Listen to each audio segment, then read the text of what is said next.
ప్రముఖ సినీ నటి శ్రీమతి సంగీత గారి ప్రారంభించారు. ఐవీఎఫ్ చికిత్సలో 25% భారీ discount, free doctor consultation, free ultrasound scan. 49 అంటే సంతానం, 49 అంటే సంతోషం. ఇద్దరు గన్మెన్ల తొలగింపు, కొండా సురేఖ బర్తరఫ్.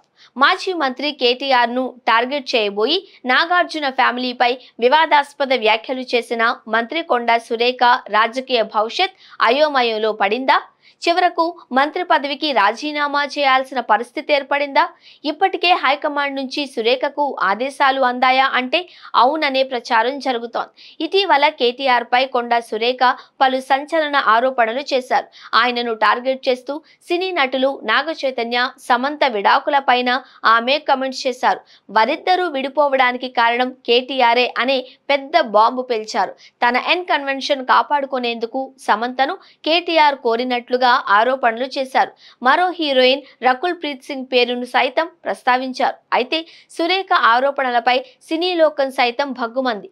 సురేఖ వ్యాఖ్యలను సినీ ప్రముఖులు తీవ్రంగా ఖండించారు. చివరకు ఈ అంశం జాతీయ స్థాయి వరకు చేరింది. సినీ పరిశ్రమకు చెందిన నటులు చివరకు రాహుల్ గాంధీని ట్యాగ్ చేస్తూ సురేఖపై చర్యలు తీసుకోవాలి అని కోరారు. అటు నాగార్జున ఫ్యామిలీ కూడా సురేఖ వ్యాఖ్యలకు చాలా వరకు సీరియస్ గా తీసుకున్నారు. నాగార్జున భార్య అమల సైతం సురేఖపై భగ్గుమన్నారు. నాగార్జున సైతం సురేఖపై పరువు నష్టం దావా వేశారు, నోటీసులు పంపించారు. కొండా సురేఖ వ్యాఖ్యలతో తమ ఫ్యామిలీ ఇమేజ్ కు డ్యామేజీ జరిగింది అని కోర్టు దృష్టికి తీసుకువెళ్లారు. ఆమెపై న్యాయపరంగా చర్యలు తీసుకోవాలి అని కోరారు. అటు పార్టీ తరపున కూడా పిసిసి చీఫ్ మహేష్ కుమార్ గౌడ్ ఇప్పటికే సినీ పరిశ్రమకు ఓ అప్పీల్ చేశారు. మంత్రి క్షమాపణలు కోరారని, ఇకనైనా ఈ విషయాన్ని వదిలిపెట్టాలి అని సూచించారు. కానీ ఈ విషయంలో మాత్రం నాగార్జున ఫ్యామిలీ అస్సలు వెనక్కి తగ్గడం లేదు. నాగార్జున భార్య అమలకు కాంగ్రెస్ అగ్రనేత ప్రియాంక గాంధీ మధ్య సత్సంబంధాలు ఉన్నాయి. దాంతో అమల ప్రియాంక గాంధీతో ఈ విషయమై మాట్లాడినట్లుగా ప్రచారం జరుగుతోంది. ఈ విషయంలో గాంధీ ఫ్యామిలీ జోక్యం చేసుకోవాలి అని కోరింది.